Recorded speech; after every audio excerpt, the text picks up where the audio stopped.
Ang delubyo ay walang pinipili. Hindi nito tinitingnan kung mayaman o mahirap, bata o matanda, mabuti o masama. Dumarating ito ng walang paalam at kadalasan ay sa oras na hindi natin inaasahan.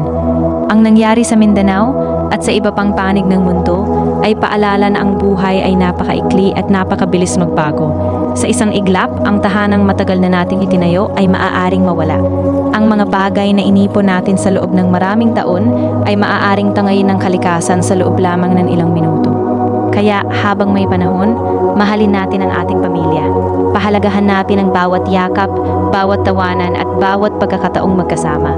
Ang mga material na bagay ay maaaring mapalitan, ngunit ang buhay at ang mga mahal natin sa buhay ay hindi.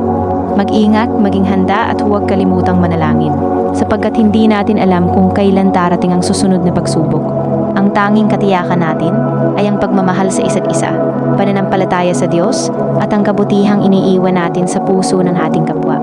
Sa huli, hindi ang dami ng ating naipon ang mahalaga, kundi ang dami ng pagmamahal na ating naibahagi habang tayo ay may panahon pa.